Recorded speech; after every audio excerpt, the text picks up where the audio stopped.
Hola, mi nombre es Hugo Becerra, bienvenido a nuestro serial de tutoriales para procesos de institucionalización. El día de hoy les mostraré cómo realizar una descripción integral de puesto y la importancia que va a tener todo este proceso para su empresa.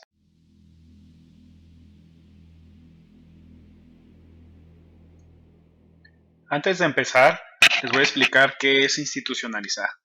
Bueno, podemos decir que es crear una estrategia para enfocar, alinear y normalizar el conjunto de actividades de una organización. Esto significa, esta primera parte de esta definición, significa que tenemos que trabajar en agrupar, alinear y enfocar a todas las actividades dentro de una organización para que éstas puedan ser autosustentables. ¿Qué significa esto? Que no dependa de sus dueños, de los accionistas, de los directores, sino sea una institución la que opere y trabaje de la misma forma. Es decir, cuando una nueva persona es contratada, llega a una institución y inmediatamente sabe cuáles son sus funciones, sus responsabilidades y los procesos que tiene que seguir, y al mismo tiempo las áreas en donde tiene que generar valor agregado, así como todas sus responsabilidades y tareas. Algo también importante es entender lo que el proceso de desarrollo institucional es. Para empezar, las empresas pasan por tres fases. La primera se llama empresa solar y esta empresa se caracteriza porque depende de pocas personas. En otras palabras, los dueños o los propietarios de las empresas eh, tienen un concepto y empiezan a desarrollar un negocio. Ese negocio empieza a crecer y entonces se vuelve lo que se le llama una empresa solar. Es decir, es como el sol, los planetas están alrededor y cuando falta el sol, pues el sistema se destruye. En otras palabras, que la empresa depende mucho de su dueño o de muy pocas personas. Y obviamente, pues el riesgo es mayor en ese tipo de empresas. La siguiente fase es la empresa institucional. Esta fase 2 se caracteriza porque se hacen estructuras, se hacen procesos, se hacen ciertos elementos que se van involucrando dentro de una organización para que pueda empezar su proceso de ser autosustentable, es decir, que pueda manejarse como una institución y no como una empresa solar. En otras palabras, cuando una institución, pues no depende de una o dos personas, depende de la institución misma para poder crecer. A este paso de la empresa institucional se le conoce como el gran salto. ¿Por qué? Porque las empresas requieren hacer cambios profundos, pero necesarios para poderlo lograr. Póngase a pensar, ¿cómo le hace un Walmart con más de 10,000 tiendas en el mundo? Es muy difícil operarlo si fuera una empresa solar. Pero en una institución, pues nadie se anda preocupando por si falta papel del baño en la tienda 3432. ¿Por qué? Porque todo está institucionalizado, todas las tareas, procesos, responsabilidades están claramente definidas y las personas son evaluadas al respecto. La fase número 3, digamos, después de la empresa institucional, es la empresa de alto desempeño. Y esta se caracteriza porque el proceso de institucionalización ya está maduro y entonces estas empresas ya se dedican más a crecer. ¿Por qué? Porque operar y administrar la empresa ya dejó de ser una preocupación diaria y frecuente, que normalmente en una empresa solar pues son de todos los días, ¿no? Salen urgencias, salen emergencias que luego no sabe cómo atenderla y pues entran los directores, entran los dueños y entonces jamás se institucionaliza una empresa. Por eso el proceso institucional es crítico y estratégico para cualquier tipo de empresa. Otra manera de entender este proceso por la que pasan las empresas es de manera gráfica. Tenemos aquí entonces el nivel de crecimiento y el tiempo. Los primeros pasos en el primer momento empieza con una idea, empieza los primeros pasos, empieza a hacer negocio y posteriormente viene una etapa de crecimiento que se llama empresa solar, en donde pues son pocas las personas que dirigen y hay mucha gente que hace de todo, ¿verdad? O poca gente que hace de todo, depende del tamaño de la empresa, pero finalmente depende de sus dueños o de muy pocas personas para que esa empresa tenga éxito. De ahí viene el gran escalón, que es la empresa institucional, donde si se fijan el tiempo es más largo, pero el nivel de crecimiento que se puede dar también es más alto. En otras palabras, se requieren crear todas las estructuras, todos esos cimientos necesarios para que tengas una institución. Posteriormente viene, digamos, la etapa de la empresa de alto desempeño, en donde hay que afinar los detalles, afinarla, irla ejecutando ya estratégicamente, su plan de crecimiento. Quizás en esta etapa ya tengas un consejo de administración debidamente facultado. Pero bueno, este es el proceso de una empresa institucional. Asimismo, hay una probabilidad de quiebra. ¿Qué quiere decir? Todas las empresas siempre están en probabilidad de quiebra en algún momento en su historia. Pero esta se va reduciendo a medida que tú vas avanzando en un proceso institucional. Y bien, ¿qué es lo que provoca que estas empresas no suban ese gran escalón, no sean capaces de hacerlo? Tenemos la falta de estructura bien definida sobre las cuales se construía la institución.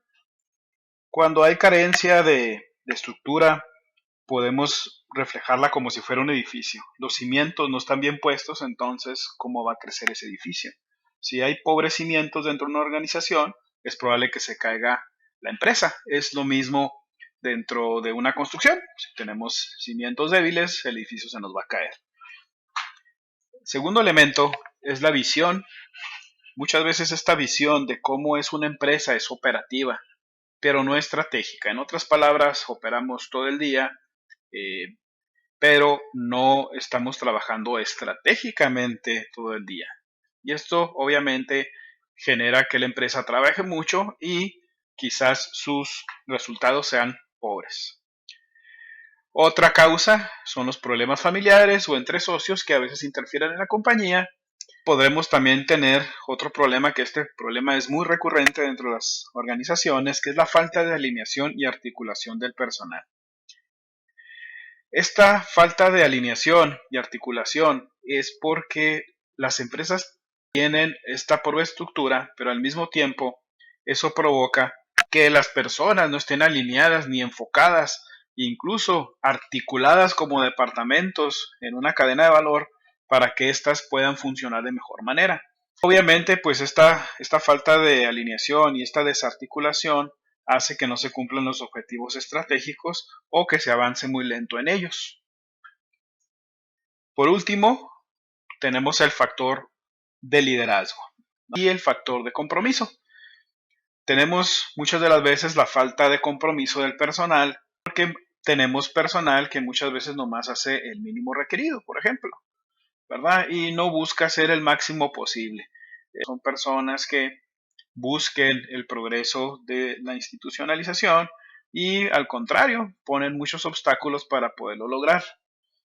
Otro problema recurrente es el pobre liderazgo de los mandos medios, supervisores, coordinadores, gerentes. Eh, su estilo pobre de liderazgo pues implica que manejen las cosas como si fuera una empresa que no está buscando ni la institucionalización, ¿no? Sino, digamos, como los términos populares, lo quieren manejar como un changarro, ¿no? Entonces jamás institucionaliza porque jamás se dedica a eso. No lo cree importante y cree que es más importante sacar la chamba a diario que sacar los objetivos estratégicos. Y asimismo le pasa también a los mandos altos. Su falta de disciplina, su falta de visión, pues se transmina alrededor de toda la organización. ¿Por dónde empezaremos? Bueno, vamos a empezar, y de hecho ya estamos en ese proceso de institucionalización. A este método pues le llamamos el método 10 de institucionalización. ¿Y en qué consiste este método? Bueno, este método tiene tres estructuras: la estructura de enfoque, la estructura de alineación y la estructura de articulación. En la estructura de enfoque definimos claramente el rumbo que quiere llevar una empresa. En la estructura de alineación alineamos los distintos departamentos a lo que la organización quiere lograr. Y también dentro de un proceso de alineación entre los distintos grupos de interés, llámese dueños de la empresa, los empleados y también la institución que queremos lograr. En la estructura de articulación viene toda la parte de la implementación de las estructuras requeridas para apoyar a la institucionalización. Pero todas estas estructuras deben de tener estas 4 características. Primero, debe haber coaching. ¿Qué significa? Que los líderes cambien su estilo de dirección a un estilo de coaching. Debe estar en un entorno de innovación, es decir, que genere el máximo valor en cada tarea, en cada actividad dentro de la organización. Debe haber entrenamiento a todo el personal y por último se tiene que enfocar todas las personas de esta organización en la generación de valor. Solo y solo así se podrán cumplir estos propósitos de institucionalización. La estructura de enfoque consiste hacia dónde quiere ir la empresa. La estructura de alineación es que todo el personal se vaya alineando hacia los objetivos que se buscan. Y el tercer elemento, la articulación, es todo lo que se necesita hacer para soportar esa alineación y ese enfoque. El primer triángulo de la estructura de enfoque, pues empieza con definir metas, definir el rumbo que se quiere tomar y los objetivos estratégicos. La estructura de alineación, bueno, ustedes han estado interviniendo algunos de ustedes en lo que son los KPIs. Eso nosotros le llamamos performance boards o tableros de desempeño. Y ese es uno de los procesos dentro de la estructura de alineación. Es decir, alineamos a través de información que está alineada a los objetivos que se pretenden o se tienen que lograr dentro de la empresa. Asimismo, de ahí vienen las descripciones integrales de puesto y las evaluaciones de desarrollo personal, que precisamente este tutorial es para eso. Pero sí era importante saber por qué y en qué etapa estamos. Como ya estamos trabajando en los periodos de desempeño, ya llevamos un avance bastante considerable, aunque pues como cualquier cosa sufre mejoras continuas. Pero vamos a empezar con esta parte de abajo, ¿no? La descripción integral de puesto y las evaluaciones de desarrollo personal.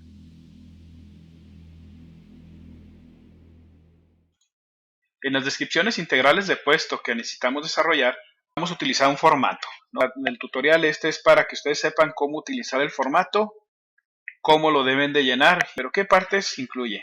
Bueno, los datos generales, viene un resumen, viene la experiencia de cada puesto, la posición dentro del organigrama, las competencias requeridas, los conocimientos requeridos, las responsabilidades, entre otras cosas. El formato que les voy a explicar en este momento debe de llenarse con certidumbre. ¿A qué me refiero con esto? No piensen en lo que ustedes ahorita hacen en su puesto, sino en lo que debería de ser su puesto.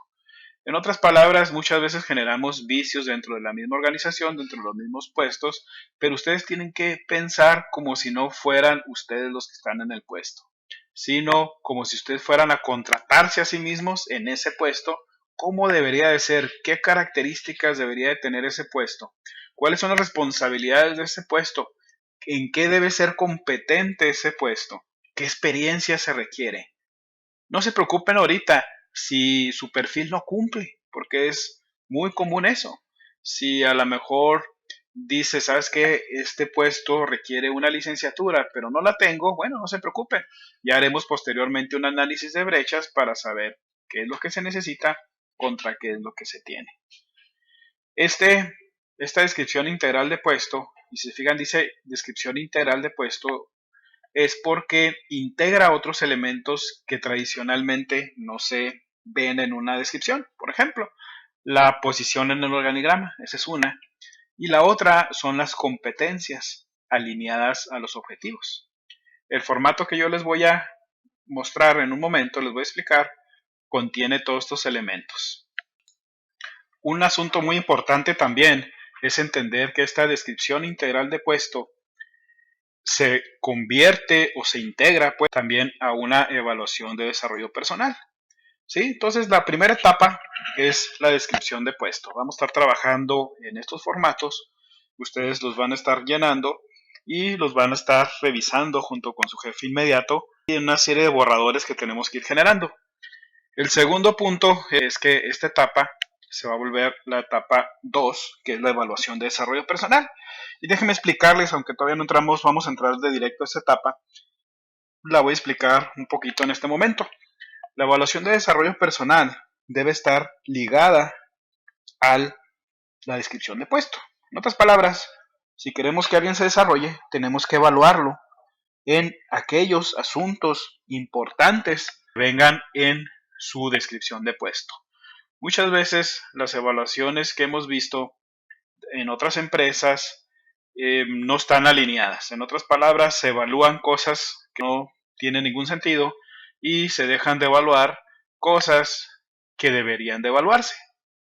Esa desalineación pues provoca que pues la gente no progrese dentro de una empresa. Y como su nombre lo indica, esta evaluación de desarrollo personal es para evaluar el desarrollo de la persona en el puesto. En otras palabras, si tu evaluación, digamos, de una escala del 1 al 10 fue un 6, no es una calificación reprobatoria. Una calificación reprobatoria sería que tú sacaras un 6 este trimestre y el siguiente trimestre sacaras un 5. Eso significa que no te estás desarrollando, sino que al contrario, estás bajando tu nivel. El proceso de desarrollo personal es que si tú tienes un 6 y el siguiente trimestre tienes un 7, vas muy bien. Quiere decir que te estás desarrollando personalmente. Finalmente, el objetivo del personal es crecer junto con la empresa.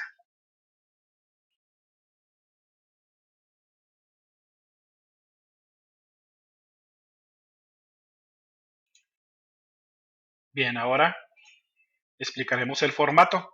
El formato consta de tres partes, lo que es control de documento, formato de descripción integral de puesto y el formato de ejemplo. En el control de documento de descripción integral de puesto, básicamente documentaremos quién hizo el proyecto, cuál fue el nombre del supervisor que revisó junto con el que lo hizo y la fecha de revisión por supervisor.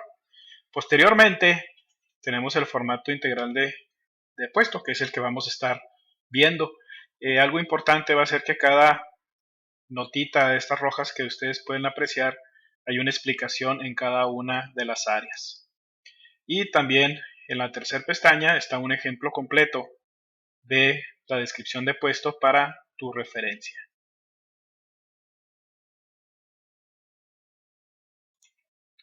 Bueno, ahora sí, este es el formato de descripción integral de puesto.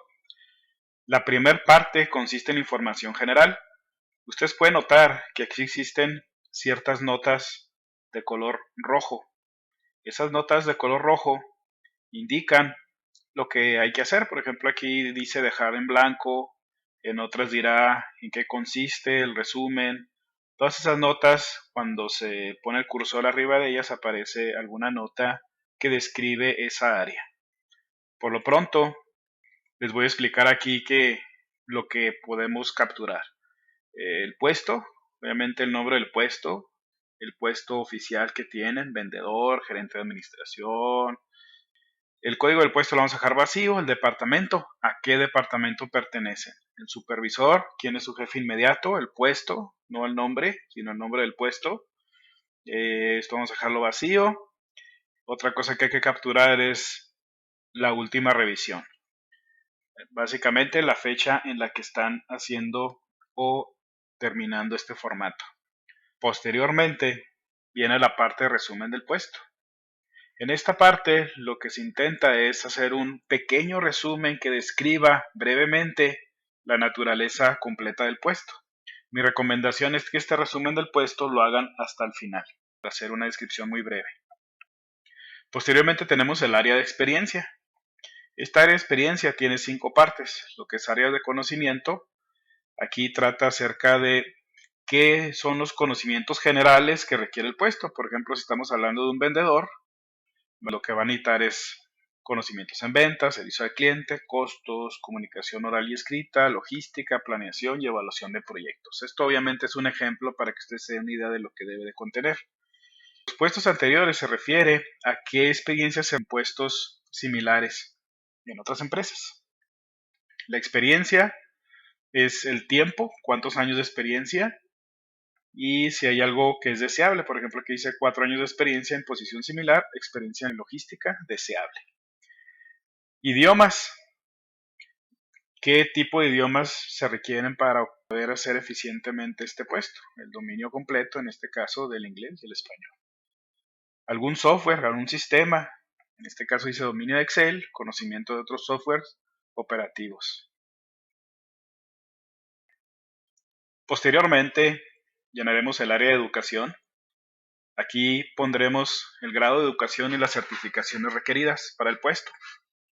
Pondremos licenciatura o preparatoria, el tipo de licenciatura, o si hay una certificación requerida, Black Belt, todas las especificaciones de educación requeridas para ocupar este puesto.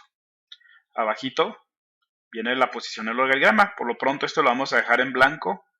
Una vez que tengamos bien definido el organigrama, nosotros lo vamos a integrar en esta parte. La siguiente parte es el área de competencias. Las competencias son las habilidades y conocimientos requeridos para desarrollar de manera profesional y productiva cada uno de los puestos. Las competencias deben de estar alineadas a valores centrales de desempeño, es decir, estas competencias no nada más es para saber en qué debe ser competente el puesto, sino también guían el adecuado reclutamiento, selección, medición de desempeño y revisión de talento de cada uno de los puestos. Las competencias se dividen en dos áreas: las competencias de talento y las competencias de conocimiento. Ahora bien, las competencias de talento definen cuál es el talento que requiere el puesto y está compuesto por tres columnas. La primera columna son los valores centrales, que básicamente son valores sobre los cuales las empresas son altamente competitivas. El perfil, las competencias más importantes, qué tipo de comportamientos y comportamientos esperados. Esta área completa de competencias de talento no la vamos a modificar, la vamos a dejar así, porque esta área va a ser igual para todos los puestos. Por lo tanto, nos vamos a ir a la siguiente área. Ahora vámonos a las competencias de conocimiento. Aquí es donde ahora sí vamos a empezar a documentar nuestras competencias desde el punto de vista del conocimiento. Por lo tanto, tenemos una columna que dice conocimiento general, que básicamente son las áreas que debe dominar en cuanto a conocimientos el puesto. Tenemos una columna de competencias más importantes que desglosan un poquito cuáles son las competencias que requerimos de acuerdo al conocimiento general. Y la última columna tiene que ver con comportamientos. ¿Qué es un comportamiento? La manera de pensar que se refleja en cómo actuamos. Y aquí en esta área irán los comportamientos esperados de acuerdo a cada una de las competencias y conocimientos que se estén desarrollando. Aquí les estoy poniendo un ejemplo, algunos ejemplos de cómo ir llenando esta parte. Por ejemplo, hay un conocimiento general que tiene que tener cualquier vendedor, que es ventas. ¿Qué competencias tiene? Bueno, pues una de ellas es que tiene que saber estrategia. ¿Cuál es el comportamiento esperado en cuanto a estrategia? Bueno, establecer claramente las estrategias de ventas para vencer a la competencia. Básicamente tiene que tener conocimiento en ventas del área de estrategia y tiene que saber establecer claramente las estrategias de ventas para la competencia. Ahora, un conocimiento general puede tener varias competencias y a su vez cada competencia puede tener diferentes uno o más comportamientos esperados. Aquí ustedes pueden revisar algunos ejemplos. Aquí ventas tiene estrategias, pronósticos y cada una, por ejemplo aquí relaciones públicas, tiene 4 comportamientos esperados. Servicio al cliente nomás tiene una y así sucesivamente. La idea es poner todas las competencias requeridas del puesto. Otra parte muy importante que tengo que mencionarles es que las competencias no son aún responsabilidades. Simplemente es una definición de todo lo que el puesto debe ser competente. Ustedes pueden ver ahora la sección de responsabilidades y deberes. Es la siguiente sección. ¿Qué es una responsabilidad o deber? Bueno, podemos definirlo como las tareas a desarrollar que son de alto impacto dentro de un puesto y que cuando son desempeñadas correctamente generan el valor esperado hacia la empresa. En esta parte tiene dos columnas, lo que es la función, que es el área de acción crítica e importante. Todos los puestos tienen funciones y esas funciones deben de ser las críticas e importantes, son las que vamos a documentar, son las que no pueden fallar dentro de un puesto. La responsabilidad define más específico cada una de las funciones. Si se fijan en este ejemplo, la función puede ser, por ejemplo, yo en mi puesto como vendedor tengo una función relacionada a los sistemas. Mi responsabilidad es mantener la información completa de los clientes y prospectos en el sistema de la empresa. Ok, ahí estoy definiendo la responsabilidad, pero tengo que ir más allá. ¿Qué incluye esta responsabilidad?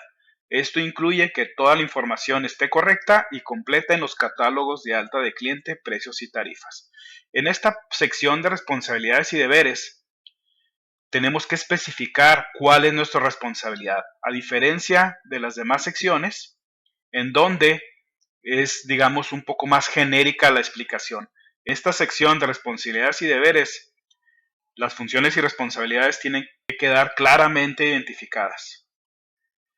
Otro ejemplo sería contratos. El vendedor debe de manejar contratos. Una de sus funciones es manejar adecuadamente los contratos. ¿Cuál es la responsabilidad?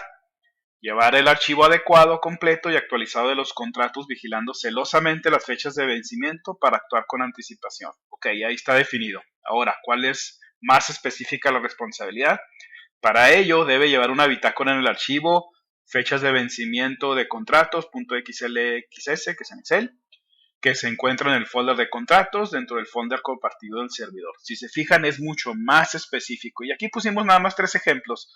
Normalmente van a encontrar entre 7, 8 o 10 funciones y cada función puede tener una responsabilidad o varias. Simplemente las van documentando hacia abajo. Si es necesario en este formato meter renglones, el sistema los deja, mas no les deja modificar las columnas. La última sección tiene que ver con requisitos y notas. Toda esta sección, por lo pronto ahorita no la vamos a llenar, así que la podemos omitir. En resumen, ¿qué tenemos que llenar? Tenemos que llenar algunas áreas de la parte general, el resumen del puesto, la parte de experiencia, la parte de educación. Aquí nos vamos a las competencias, pero nos vamos hasta las competencias de conocimiento. Esto sí hay que llenarlo. Y la parte de responsabilidades y deberes. Todas esas son las secciones que hay que llenar en este formato.